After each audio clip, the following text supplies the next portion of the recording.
সুপ্রিয় দর্শক, মেহেরপুর প্রতিদিনের শিক্ষা ভাবনা অনুষ্ঠানে আপনাদেরকে স্বাগত জানাচ্ছি। মেহেরপুর প্রতিদিনের নিয়মিত সাপ্তাহিক আয়োজন মেহেরপুরের শিক্ষা নিয়ে। শিক্ষা, শিক্ষক, শিক্ষার্থী, শিক্ষা প্রতিষ্ঠানের বিভিন্ন সমস্যা ও তার সমাধান নিয়ে বিভিন্ন শিক্ষাবিদ, শিক্ষা কর্মকর্তা, শিক্ষকদের নিয়ে সাপ্তাহিক আয়োজন শিক্ষা ভাবনা। শিক্ষা ভাবনায় আমাদের আজকের অতিথি ইংরেজি ভাষা গবেষক, একজন শিক্ষক, MA ভাষার পাশাপাশি সদ্য ইসলামী বিশ্ববিদ্যালয়ের যিনি MPhil করার যোগ্যতা অর্জন করেছেন। আমরা প্রথমেই MA ভাষার আপনাকে অভিনন্দন জানাচ্ছি, শুভেচ্ছা জানাচ্ছি আপনার এই অর্জনের জন্য। আপনি কেমন আছেন? ভালো আছে, আপনি ভালো আছেন? আলহামদুলিল্লাহ, আমি ভালো আছি। আমরা কিছুদিন আগেই জানতে পারলাম যে আপনি MPhil এর জন্য ইসলামী বিশ্ববিদ্যালয়ে নির্বাচিত হয়েছেন ইংরেজি বিভাগে। তার আগে আপনার সাথে আমি একটু জানতে চাই যে আপনি আপনার কর্মজীবন কোথায় কোথায় এখন আছেন, আপনি এ সম্পর্কে যদি কিছু বলেন।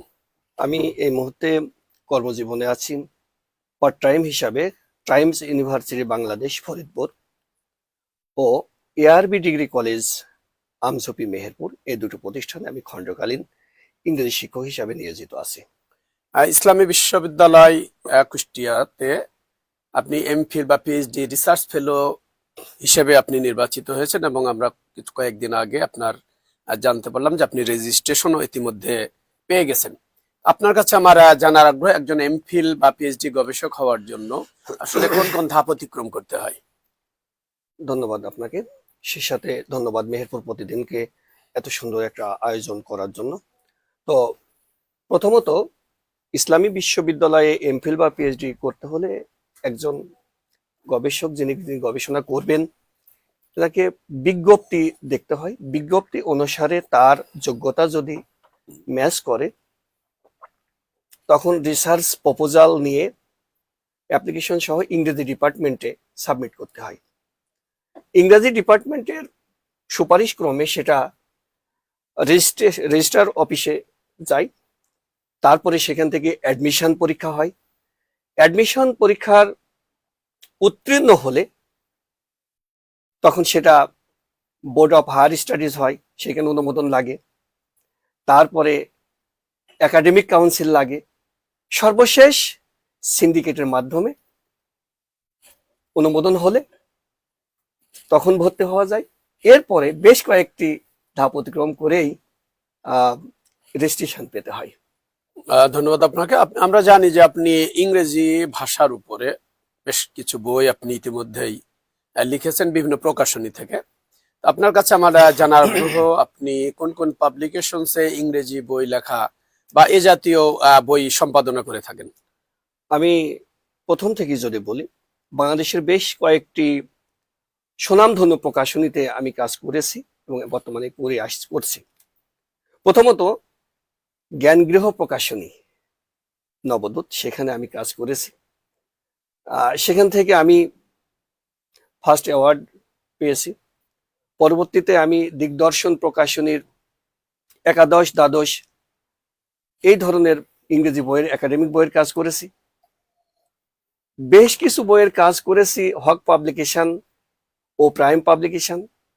বর্তমানে বই লেখার কাজে নিয়োজিত আছি অ্যাক্টিভলি, এটা হাসান বুক হাউস, সেখানে আমার দুটি বেসিক বই রয়েছে। ইংরেজিতে অনেকগুলো বই আপনি লিখেছেন, জানতে হবে কি কি ধরনের ইংরেজি বই লিখেছেন এবং এদের মধ্যে আপনার সবচেয়ে গুরুত্বপূর্ণ বই কোনটি? দেখুন, আমি একাধিক পাবলিকেশনে একাডেমিক বইয়ের কাজ করেছি, তবে হাসান বুক হাউসে যে দুটো কাজ করেছি সেটা বেসিক বই, এবং সেই দুটি বইয়ের ভিতরে জেরান্ড, পার্টিসিপল অ্যান্ড ইনফিনিটিভের উপরে কাজ করেছি। আরেকটি বই যেটা কারেক্ট প্রোনাউন্সিয়েশনের উপরে আমি কাজ করেছি। এই বইটি আমার কাছে খুবই গুরুত্বপূর্ণ মনে হয়েছে বর্তমান শিক্ষার প্রেক্ষাপটে, কারণ ইংরেজি পড়তে গেলেই শুদ্ধ উচ্চারণের প্রয়োজনতা চলে আসে। তার উপরে ভিত্তি করেই কিন্তু আমি এই কারেক্ট ইংলিশ প্রোনাউন্সিয়েশন এই বইটি লিখেছি। ধন্যবাদ আপনাকে। বর্তমানে আমরা দেখতে পাই যে ইংরেজির ক্ষেত্রে আসলে শুদ্ধ উচ্চারণটি করা কিন্তু খুব কঠিন, এবং অনেকের ক্ষেত্রেই এটা খুব সঠিক হয় না বলে অনেকে বলে থাকেন।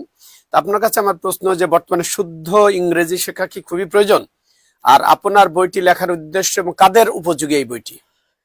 দেখুন, ইংরেজি একটি আন্তর্জাতিক ভাষা হিসাবে এ ভাষা এখন সকলেরই জানা প্রয়োজন। আর সেই জানাটা শুদ্ধভাবে না জানলে অনেক ক্ষেত্রে এই সমস্যার সম্মুখীন হতে হয়। তাই বর্তমান যুগে পৃথিবীর সাথে যদি তাল মিলিয়ে চলতে হয়, শুদ্ধ উচ্চারণ জানার কোনো বিকল্প নেই। আর শুদ্ধ উচ্চারণ জানতে হলেই আমাদেরকে ফনেটিক সিম্বল জানতে হবে।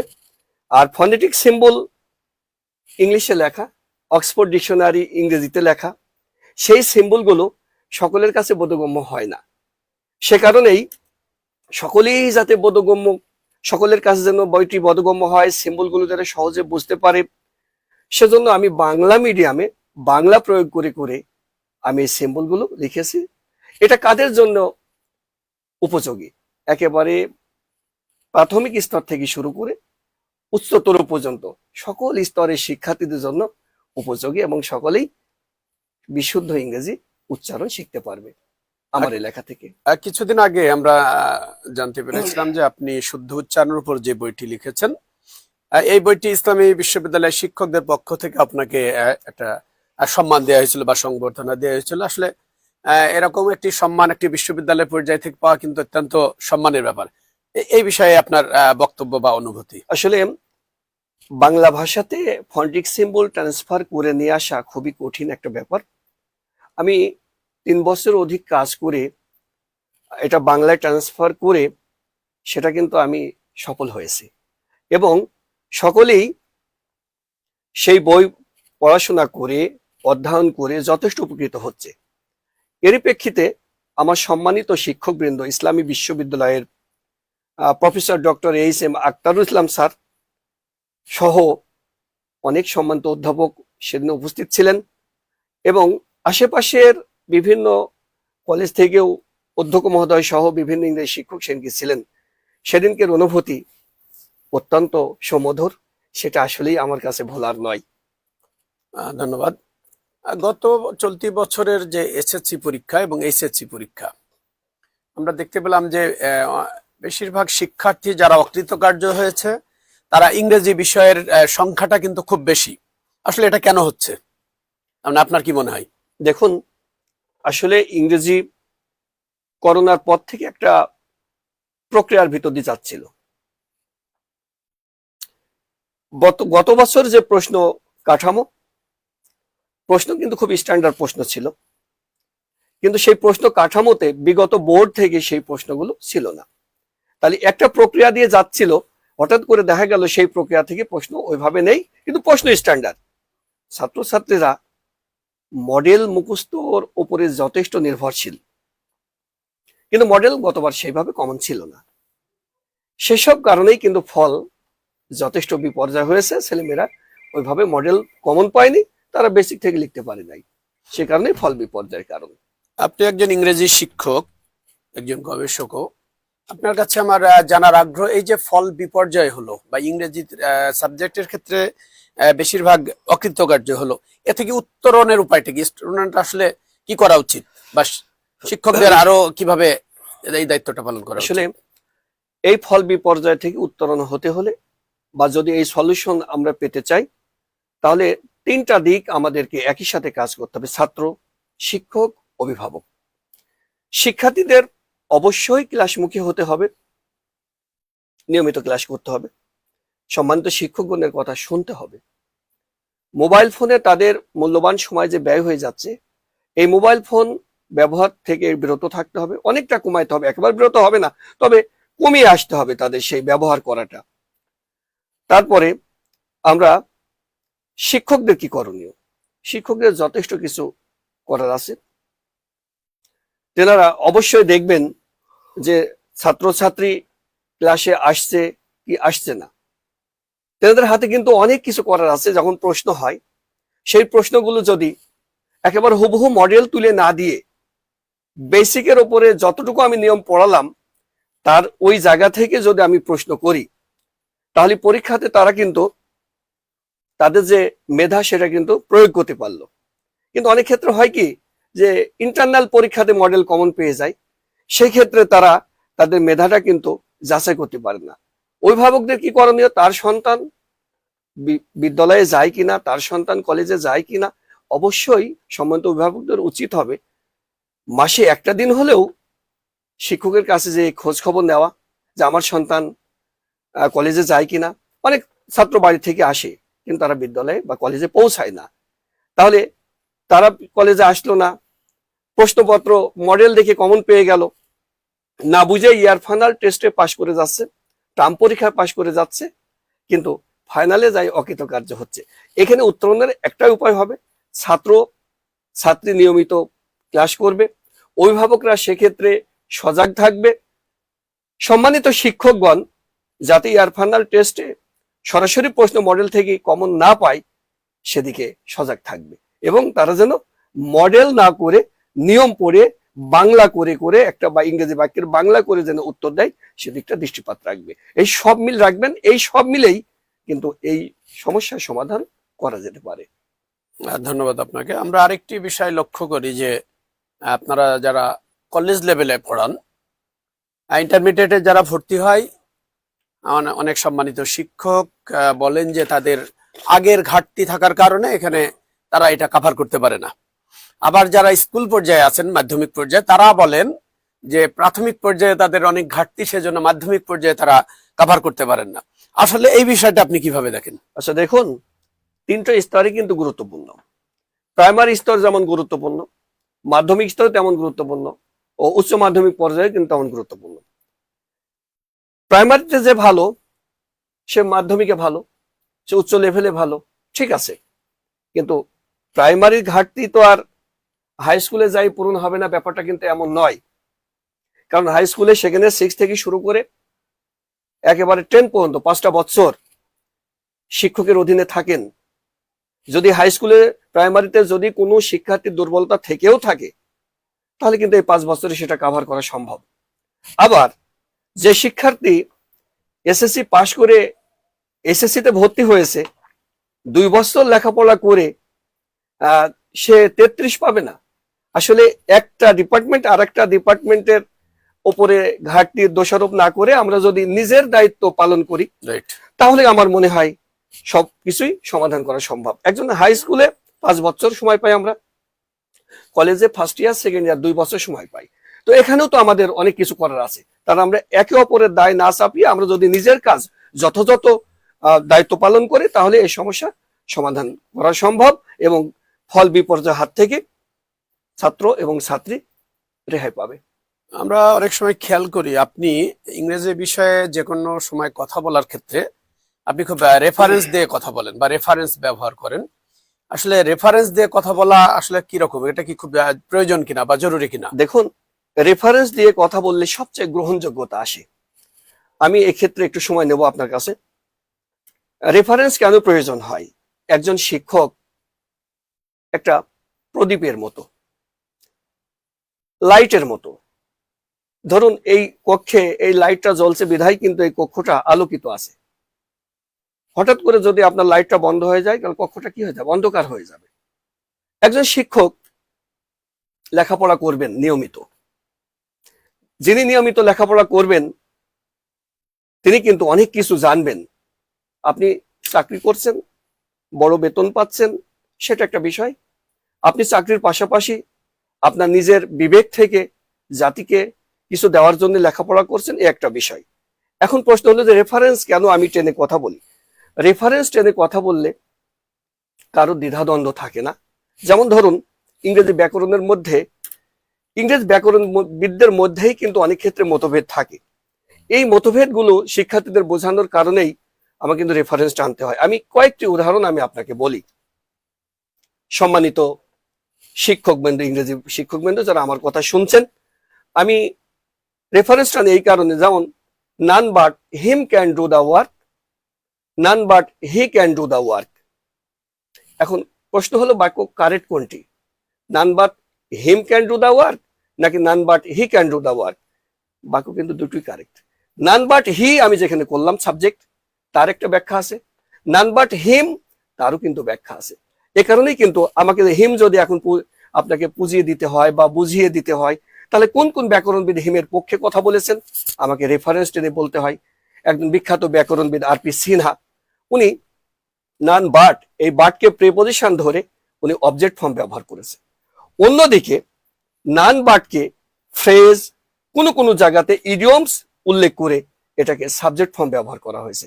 এক্ষেত্রে কিন্তু রেফারেন্স দেওয়ার প্রয়োজন হয়। আবার দেখুন, he is better than I, he is better than me.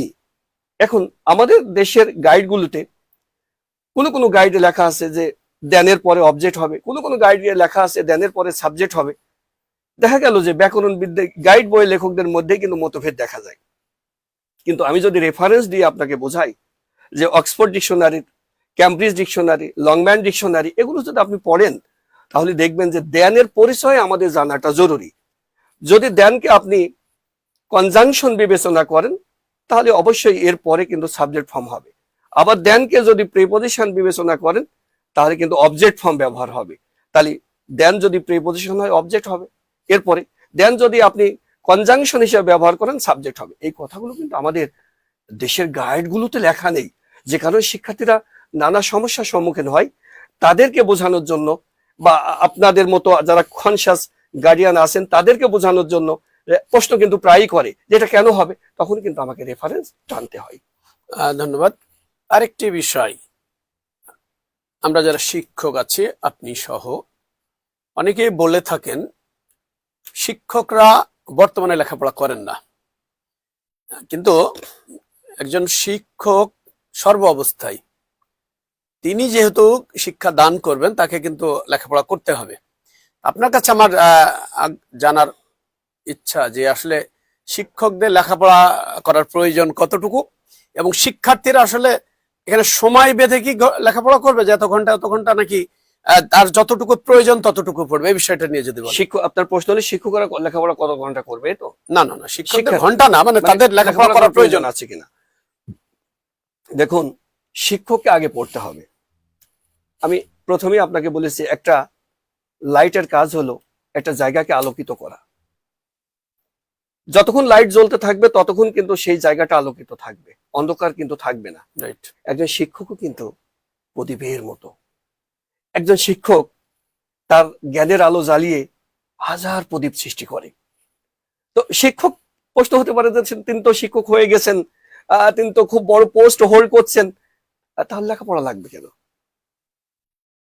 লেখাপড়া এজন্যই লাগবে যে যদি আপনাকে আপডেট তথ্য ছাত্রদেরকে দিতে হয়, আপনার উদ্দেশ্য কি? আপনি শিক্ষক, আপনি সঠিক তথ্য দিবেন, আপনার শিক্ষার্থী এগিয়ে যাবে, এটা তো আপনার প্রত্যাশা। কিন্তু আপনি যদি নিজেই যদি জ্বলতে না থাকেন, নিজেই যদি আলোকিত হতে না থাকেন, তাহলে অন্য জায়গায় কিন্তু আপনি আলো দিতে পারবেন না। সেই শিক্ষার আলো, জ্ঞান, যথাযথ জ্ঞান প্রয়োগ দেওয়া, নানা কারণেই একজন শিক্ষককে প্রতিদিন পড়াশোনা করতে হবে। এটা ধরে নিতে হবে, তাকে কেউ বেঁধে দেবে না। ধরে নিতে হবে একজন শিক্ষককে যে লেখাপড়া করা তার ডিউটি। চাকরি করা যেমন ডিউটি, সংসার চালানো যেমন ডিউটি, অন্যান্য কাজ করা যেমন ডিউটি, লেখাপড়া করাটা তার প্রথম ডিউটি মনে করতে হবে। শিক্ষার্থীরা কিভাবে, আর সেই ক্ষেত্রে পড়া উচিত শিক্ষার্থীদের তো অবশ্যই লেখাপড়া করতে হবে। কিভাবে তারা আসলে প্রস্তুতিগুলো, আসলে সেই প্রস্তুতিটা তাদেরকে প্রিপেয়ার, মনে মনে একটু পরিকল্পনা করে নিতে হবে যে আমি কত ঘন্টা লেখাপড়া করব, আমি দিনে কতটুকু পড়বো, রাতে কতটুকু পড়বো। আর আপনি যেহেতু ইংরেজির কথা বলছিলেন, আমি ইংরেজির পক্ষে বলি, শিক্ষার্থীকে যদি ইংরেজি এত দুর্বল হচ্ছে কেন? আমি নিজেও শিক্ষক, পড়াতে যেটা দেখি যে একটা লাইনের উত্তর আপনি বোর্ড দিবেন, 5টা বোর্ডের উত্তর তারা কিন্তু করে দেবে, কিন্তু আপনি বলবেন যে ওই লাইনের মধ্যে তুমি বসালে ওই লাইনের বাংলাটা করো, সে কিন্তু পারছে না। কি কারণে? তার শব্দের যথেষ্ট ঘাটতি আছে। ছাত্রর কি হবে, ছাত্রীর কি হবে? অবশ্যই তাকে শব্দ পড়তে হবে, শব্দর কয়েকটি ক্যাটাগরি অনুযায়ী পড়তে হবে। তার সেটা টেক্সটের মূল শব্দ হতে পারে, অ্যাপ্রোপ্রিয়েট প্রিপোজিশন হতে পারে, গ্রুপ ভার্ব হতে পারে। এভাবে তাকে লেখাপড়া করতে হবে অনুবাদ করার জন্য। যদি আমি লেখাপড়া না করি তাহলে কিন্তু বাক্যের অনুবাদ করতে পারবো না, আর বাক্যের অনুবাদ যদি না হয় ইংরেজির উত্তর হবে না। অতএব শিক্ষার্থীকে কমপক্ষে 5 থেকে 6 ঘন্টা কন্টিনিউয়াসলি লেখাপড়া করতে হবে। আপনি একজন শিক্ষক, বিভিন্ন আমরা জানতে পারলাম যে টাইমস ইউনিভার্সিটি এবং এআরবি কলেজ, এখানে আপনি খণ্ডকালীন শিক্ষকতা হিসেবে কাজ করেন। তো আমার প্রশ্ন হলো যে আপনি কি আসলে শিক্ষা ক্ষেত্রে কোনো স্বেচ্ছাশ্রম কাজ করেন কিনা, বা অন্যান্য বিভিন্ন ক্ষেত্রে এরকম কোনো কাজ করেন কিনা? আমি আমি যতটুকু সম্ভব হয়েছে আমি কিন্তু বিভিন্ন প্রতিষ্ঠানে মাঝে মাঝে যাই। আমি স্বেচ্ছাশ্রম দেই, কখনো কোনো এতিমখানা প্রতিষ্ঠানে যাই, কখনো হাই স্কুলে যাই। আমি শিক্ষার্থীদের সাথে কথা বলি, তাদেরকে, যেহেতু আমি ইংরেজি ল্যাঙ্গুয়েজ নিয়ে কাজ করি, এখন বর্তমানে আমার গবেষণাও ইংরেজি এই ভাষার উপরই আমার। তো আমি স্বেচ্ছাশ্রম দিয়ে বিভিন্ন প্রতিষ্ঠানে দিই, দিয়ে যেটা দেখেছি, যে জিনিসটা আমি আগে জিজ্ঞাসা করি যে তারা এগুলো কোনো বিষয়ে আমি জিজ্ঞাসা করি তারা পারে কিনা, তখন বলে না স্যার এটা পারি না। তখন ওইটাই যখন আমি বুঝিয়ে দিচ্ছি, কিছুক্ষণ পরে তারা কিন্তু পারছে। স্বেচ্ছাশ্রম দিতে যে তাদের সাথে মত বিনিময় হয়, আমি তাদেরকে যে তথ্য দেই, তারা কিন্তু শেখে। কেমন করে? আমি তাদেরকে বলি এই থেকে জেড পর্যন্ত তোমরা রিডিং পড়ো, তো ওরা কিন্তু একরকম রিডিং পড়ে। তারপর আমি যখন সঠিক করে দিই যে এ বলা যাবে না, এই বলতে হবে, যেটা পি বলা যাবে না, ফি বলতে হবে, স্বেচ্ছাশ্রম দিতে যে আমি যা শেখাই, পরবর্তীতে কিন্তু ফিডব্যাক নিতে গিয়ে তারা কিন্তু পারে এই কাজটা। তবে একার পক্ষে তো সব প্রতিষ্ঠানে যাওয়া সম্ভব না, তবে আমি চেষ্টা করি বিভিন্ন প্রতিষ্ঠানে যে আমার জ্ঞানটাকে বিলিয়ে দেওয়ার জন্য। ধন্যবাদ। সদ্য যে চলতি বছর এই শিক্ষাবর্ষে এইচএসসি পরীক্ষায় কিন্তু মেহেরপুর জেলাতে ইংরেজিতে অকৃতকার্যের সংখ্যা কিন্তু খুবই বেশি। আপনার কাছে আমার প্রশ্ন যে আসলে প্রশ্ন কি কঠিন ছিল, নাকি তারা আসলে প্রস্তুতি নেয়নি, লেখাপড়াই করে নাই, কোনটা মনে হয়? আসলে প্রশ্ন কঠিন ছিল না, প্রশ্ন খুবই স্ট্যান্ডার্ড প্রশ্ন ছিল। কিন্তু আমি আপনাকে প্রথম দিকে বলেছি যে করোনার পর থেকে একটা প্রক্রিয়ার ভিতর দিয়ে পরীক্ষা হচ্ছিল, কিন্তু গত বছরের প্রশ্ন স্ট্যান্ডার্ড ছিল, বোর্ড থেকে হুবহু ছিল না। ছেলেমেয়েরা যেভাবে লেখাপড়া করে বিগত সালগুলোতে পাশ করেছে, এবার কিন্তু হয়নি। খাতা দেখারও যথেষ্ট ডিরেকশন ছিল, শিক্ষকের সম্মানিত শিক্ষকবৃন্দ যথাযথ খাতা মূল্যায়ন করেছেন। শিক্ষার্থীরা মুখস্থ বিদ্যা যেভাবে লিখে এসে আগে রেজাল্ট করেছেন, এবছরে কিন্তু মুখস্থ বিদ্যা লিখে সেভাবে রেজাল্ট করতে পারে নাই। ছাত্রদের একটা টেন্ডেন্সি থাকে কমন কমন কমন, কিন্তু আসলে তারা একটা লাইনের বাংলা করতে চেষ্টা করে না, একটা ওয়ার্ড প্রয়োগ করতে চেষ্টা করে না। ফ্রি হ্যান্ডের কথা আপনি বলছেন, ফ্রি হ্যান্ড লেখে, সেগুলো আমি শিক্ষক হিসেবে দেখি। 10টা বাক্য লিখলে আমি দেখেছি সেখানে 5-6টা বাক্যের ভিতরে কোথাও না কোথাও ল্যাঙ্গুয়েজের যথেষ্ট ল্যাক রয়ে যায়। সেক্ষেত্রে শিক্ষার্থীরা এই ধরনের একটা ল্যাক থেকেও কিন্তু পাশ করে আসছিল। কিন্তু গত বছর থেকে শিক্ষার্থী বোর্ডের নির্দেশনায় সম্মানিত শিক্ষকগণ খাতা মূল্যায়ন করেছেন, যথাযথ মূল্যায়ন করেছেন। শিক্ষার্থীদের উইক আনসার এর কারণে তারা কিন্তু সেইভাবে সামনে অগ্রসর হতে পারেনি, যারই ফলশ্রুতিতে অকৃতকার্য হয়েছে। ধন্যবাদ। আরেকটি বিষয় যে আমরা দেখতে পাই যে অনেক সময় ইংরেজির মতো একটি কঠিন বিষয় আমরা বলবো, যেহেতু এটা আমাদের ভাষা না, শিক্ষার্থীরা নিজের ক্লাসের বাইরেও কিন্তু তারা বাড়তি প্রস্তুতি হিসেবে বাইরে প্রাইভেট বলেন, কোচিং বলেন, বা বাইরে টিউশন তারা করে। তো এটা করতে গিয়ে আবার দেখা যায় যে আপনি একজন ইংরেজি বিষয়ে অনার্স মাস্টার্স ধারী না, বা ইংরেজি বিষয়ে তারা ডিগ্রি পাস না, এমন শিক্ষকও আছেন যাদের কাছে ইংরেজি পড়ান। এই বিষয়টি এরকম আছে কিনা, বা এরকম কেন, এটা করা উচিত কিনা? প্রথমত কথা হলো যে কাছে। আমি আপনার কাছে প্রশ্ন করি, আপনি গাইনি ডাক্তার দিকে হার্টের চিকিৎসা করতে পারেন? আমরা গাইনি ডাক্তার দিয়ে যেমন হার্টের চিকিৎসা করতে পারি না, আমরা গাইনি ডাক্তার দিয়ে যেমন নিউরো চিকিৎসা করি না। আমাদের উচিত হবে, যারা আমরা অভিভাবক আছি, সম্মানিত অভিভাবক বৃন্দ, যে আপনার সন্তান ক্লাসের বাইরেও অতিরিক্ত শেখার জন্য আপনার সন্তানকে আপনি প্রাইভেট দিচ্ছেন। সম্মানিত অভিভাবকদের আমি অনুরোধের সাথে বলি, বিনয়ের সাথে বলি, যে আপনারা একটু আপাতত খোঁজ নেবেন যে আপনার সন্তান যেখানে আপনার কষ্ট অর্জিত টাকাটা দিলেন, উনি আসলে কোন সাবজেক্টের। প্রশ্ন হতে পারে, কেন সাবজেক্ট না হলে কি ইংরেজি পড়ানো যায় না? যায়, কিন্তু পারফেক্ট জ্ঞান যদি দিতে হয়, অবশ্যই তাকে ইংরেজিতে অনার্স মাস্টার্স হতে হবে। তাকে ইংরেজিতে অনার্স মাস্টার্স হতে হবে, এটা প্রথম শর্ত। ডিগ্রি পাস হতে হবে, বাট ইংরেজি জানতে হবে। তাকে প্রথম শর্ত তাই ইংলিশে অনার্স মাস্টার হতে হবে, কমপক্ষে তার মাস্টার্সটা হতে হবে। এরপর অভিভাবকদের কাছে আমার রিকোয়েস্ট, আপনারা দেখবেন যে ওই শিক্ষক তার লেখাপড়া আছে কিনা, উনি লেখাপড়া করেন কিনা, সেইভাবেই কিন্তু আপনার সন্তানদেরকে আপনি পড়তে পাঠাবেন। নন সাবজেক্টিভ টিচার আপনারা যারা পড়ান, আমি বলবো এটা তো আপনাদের বিবেকের ব্যাপার, সেটা বিবেক থেকে কাজ করে সরে আসাই ভালো। কারণ কি, একটা যথাযথ জ্ঞান যদি দিতে হয় তাহলে অবশ্যই সাবজেক্টের জ্ঞান থাকা লাগবে। আমি যদি আপনাকে বলি রেন অ্যান্ড মার্টিনে এটা এই জিনিসটা আছে, তাহলে তো নন সাবজেক্ট আপনার শিক্ষক তো বুঝলেন না রেন অ্যান্ড মার্টিনে কি আছে। যেমন আপনি এখন, আমি যখন অক্সফোর্ড ডিকশনারি আমি প্রায় 15 বছর ধরে কিন্তু আয়ত্ত করছি। আমি পড়াই হেলথি, স্বাভাবিক কারণে মানুষ বলে যে হেলদি, কিন্তু আমার মাথা কিন্তু, আমি কথা বলছি এই জায়গাতে, কিন্তু আমার মাথা কিন্তু অক্সফোর্ড ডিকশনারি মধ্যে ঢুকিয়ে আছে যে ওই হেলথি এই কারণেই হবে, ওর পাশে কি সংকেতটা আছে। আমি হয়তো বলছি যে যেটা আমরা বলি স্যাক্রেড, ওটা হবে সেইক্রিড। এই সেইক্রিড কেন হবে, এটা কিন্তু অক্সফোর্ড ক্যামব্রিজ ডিকশনারির মধ্যে আমার মাথাটা কিন্তু ঢুকে আছে, আমি কিন্তু বুঝতে পারছি কোনো ওই সংকেতটা আছে, যেটা কিন্তু নন সাবজেক্টিভ একজন টিচার উনি কিন্তু বুঝবেন না। শুধু তাই না, বর্তমান এসএসসি যে সিলেবাস, অনার্স মাস্টারধারী শিক্ষকদের কাছেই যদি আপনি প্রশ্ন করেন, ওনারাও বলবেন যে যিনিই পড়াবেন তার অবশ্যই অনার্স মাস্টারধারী হতে হবে এবং তাকে প্রতিনিয়ত লেখাপড়া করতে হবে, না হলে এই সিলেবাসের জ্ঞান শিক্ষার্থীদের ভিতরে পর্যাপ্ত হবে। শিক্ষার্থীদের ভিতরে দেওয়া যায় না। আর নন সাবজেক্টিভ টিচারের শিক্ষার কথা তো প্রশ্নই আসে না।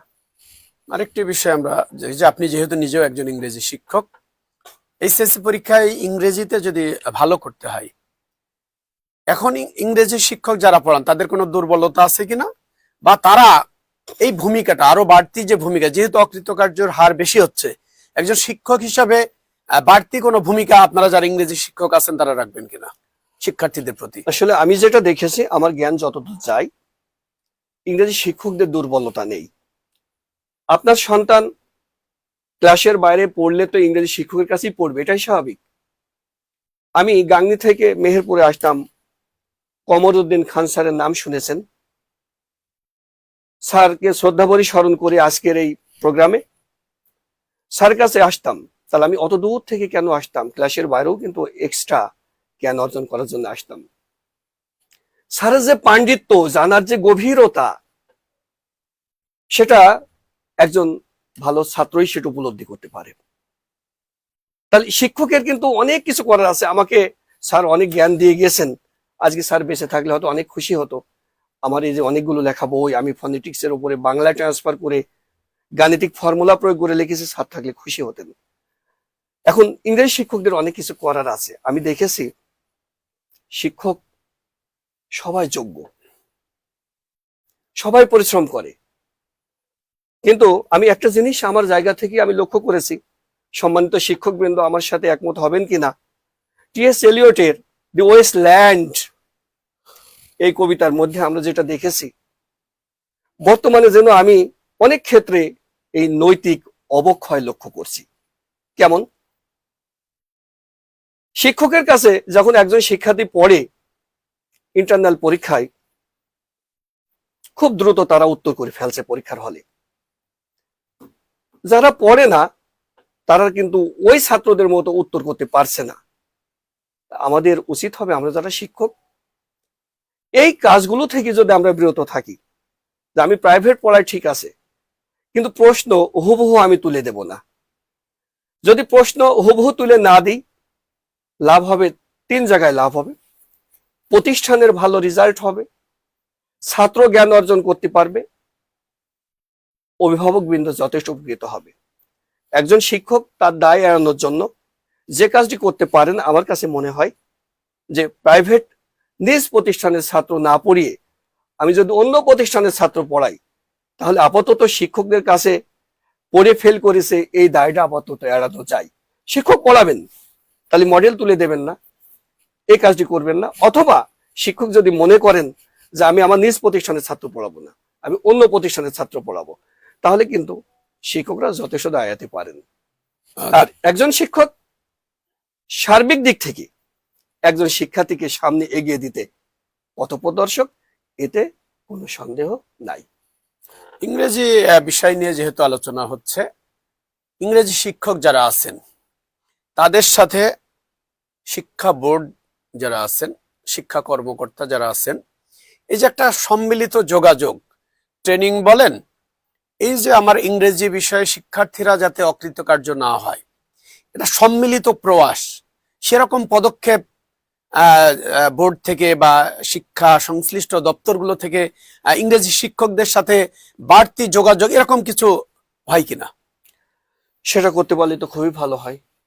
সেই ধরনের যদি বাড়তি যোগাযোগ করা যায় তাহলে অবশ্যই, বা আরো বাড়তি নির্দেশনা যদি দেওয়া যায়, নির্দেশনা যদি দেয় তা দেন, তাহলে তো আরো উন্নতির দিকে যাবে, তাতে কোনো সন্দেহ নাই। ভালো ভালো পদক্ষেপ এরকম হবে। করেন কিনা, আপনি জানা আছে কিনা যে শিক্ষকদের সাথে এরকম ইংরেজি বিষয়, যেহেতু ইংরেজিতে সবচেয়ে বেশি অকৃতকার্য হচ্ছে, এই যোগাযোগগুলো করে কিনা? না, এই যোগাযোগগুলো আমার মনিটরিং সিস্টেম আছে বলে আমি তো, আমার মেহেরপুর জেলাতে তো আমি কোনো জবাবদিহিতা দেখি না। তখন অন্য জায়গাতে আছে কিনা সেটা থাকতে পারে, কিন্তু কই আমার জেলাতে কই এগুলোর কোনো জবাবদিহিতা নেই। যদি আমার সবচেয়ে ভালো হয় যে শিক্ষক পড়াচ্ছেন, তো সেক্ষেত্রে যদি জবাবদিহিতা থাকে কি পড়াচ্ছেন। আবার এমনটি করা যেতে পারে যে জবাবদিহিতা এরকম যে ওপর লেভেলটা দেখলো যে শিক্ষক ঠিক মতো পড়াচ্ছেন কিনা, যিনি অধ্যক্ষ মহোদয় আছেন তিনিও যথেষ্ট ভূমিকা রাখতে পারেন। শিক্ষকের সাথে উনিও যোগাযোগ করতে রাখেন, উনি তো একটা প্রতিষ্ঠানের বস হিসাবে ওনার যথেষ্ট করণীয় আছে, উনি চাইলেও অনেক কিছু করতে পারেন। বিভিন্ন প্রতিষ্ঠানে যারা ইংরেজি শিক্ষক আছেন সম্মিলিতভাবে শিক্ষার্থীদেরকে ভালো করানোর জন্য কোনো উদ্যোগ নেন কিনা? আমরা এইভাবে সম্মিলিত আসলে উদ্যোগে এখনো নিতে পারিনি, তবে একটা প্রতিষ্ঠানের সাথে আরেকটা প্রতিষ্ঠানের শিক্ষকের যদি একসাথে যদি কাজ করা যায়, আমার মনে হয় এটা খুব ভালো কাজ হয়। ধন্যবাদ। নেওয়া উচিত। সুপ্রিয় দর্শক, আমরা কথা বলছিলাম MA ভাষার ইংরেজি বিষয়ের শিক্ষক এবং ভাষা গবেষক, সদ্য ইসলামী বিশ্ববিদ্যালয় ইংরেজি বিভাগে এমফিল রিসার্চের জন্য মনোনীত হয়েছেন জনাব MA ভাষার। আপনার কাছে সর্বশেষ আমরা জানতে চাই যে আপনি একজন ইংরেজি শিক্ষক হিসেবে আপনি শিক্ষার্থী এবং অভিভাবক যারা আছেন, আসলে এই মেহেরপুর জেলার সার্বিক মানসম্মত শিক্ষা নিশ্চিত করার ক্ষেত্রে আসলে একজন শিক্ষার্থীর সর্বশেষ তাদের প্রতি আপনার কোনো মেসেজ এবং অভিভাবকদের প্রতি আপনার কোনো মেসেজ আছে কিনা? সম্মানিত অভিভাবকদের প্রতি আমার মেসেজ যেটা, যে সন্তান তো আপনারই, আপনি আজ থেকে প্রত্যেকটা সাবজেক্টের শিক্ষকের সাথে মাসে একদিন হলেও যোগাযোগ করবেন। আর আপনারা কষ্ট অর্জিত টাকা দিয়ে প্রাইভেট পড়ান, যে প্রত্যেকটা সাবজেক্টের স্যারের সাথে যোগাযোগ করবেন যে উনি ওই সাবজেক্টের কিনা। রেজাল্টটাই শুধু যথেষ্ট নাই, জ্ঞান অর্জন করতে হবে। আপনার সন্তান আজকে HSC লেভেলের ছাত্র বা ছাত্রী, ওই সন্তান একদিন দেশের হাল ধরবে। তার যদি জ্ঞানের ত্রুটি থাকে, তার যদি জ্ঞানের পরিপূর্ণ জ্ঞান অর্জন করতে না পারে, সে কিন্তু সামনে এগোতে পারবে না। শিক্ষার্থীর প্রতি আমার মেসেজ হলো, তোমরা যারা এই বছর অকৃতকার্য হয়েছ, তাদের প্রতি আমার মেসেজ হলো, ফেল করা মানে জীবন থেমে থাকা নয়, বরং দুর্বার গতিতে সামনে এগিয়ে যাওয়ার একটা পথ তৈরি করা। তোমরা মনে করবা যে failure is the filler of success. ব্যর্থতা আছে বলেই কিন্তু মানুষ আগায়, ব্যর্থতাই সফলতার চাবিকাঠি। কবির ভাষায় যদি বলতে হয় যে Miles to go before I sleep, Miles to go before I sleep. আসলে একজন শিক্ষার্থী, তোমাদেরকে এই কথাটি মনে রেখে সামনের দিকে অগ্রসর হতে হবে। তারপরে দেখো, মানুষের যারা অকৃতকার্য হয়েছে, তোমাদের ভিতরে অনেক কষ্ট হতাশা রয়ে গেছে।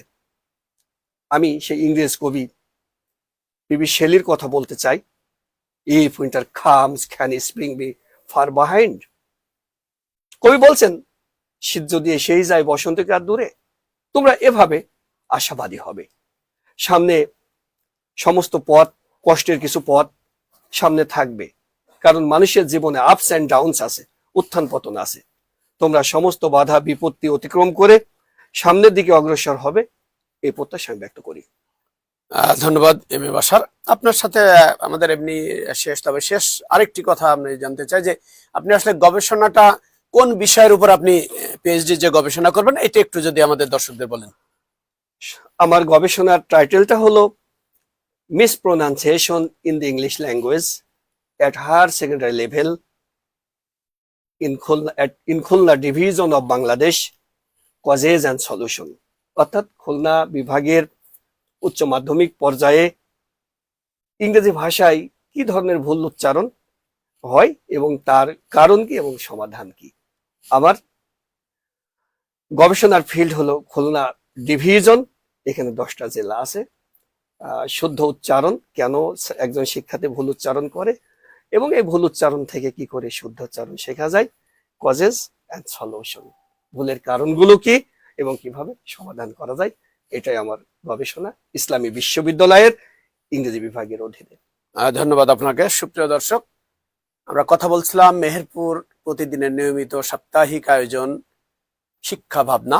শিক্ষা ভাবনায় আজকের অতিথি হিসেবে ছিলেন এম.এ. বাশার, ভাষা গবেষক এবং ইংরেজি শিক্ষক। পাশাপাশি তিনি বেসরকারি বিশ্ববিদ্যালয় ফরিদপুর লিডিং ইউনিভার্সিটি টাইমস ইউনিভার্সিটিতে খণ্ডকালীন শিক্ষক হিসেবে কর্মরত আছেন এবং ইআরবি কলেজ মেহেরপুরের ওখানে ইংরেজি বিষয়ের খণ্ডকালীন শিক্ষক হিসেবে কর্মরত আছেন। আপনাকে মেহেরপুর প্রতিদিনের পক্ষ থেকে অনেক অনেক শুভেচ্ছা জানাচ্ছি, অভিনন্দন জানাচ্ছি। সুপ্রিয় দর্শক, আমরা আগামীতে আবারও অন্য কোনো অতিথির সাথে মেহেরপুরের শিক্ষা নিয়ে, মেহেরপুরের শিক্ষার সমস্যা নিয়ে এবং তার সমাধান নিয়ে আমরা আবারও আপনাদের মুখোমুখি হবে সেই প্রত্যাশায় আজকের মতো আমি শেষ করছি। ধন্যবাদ সবাইকে।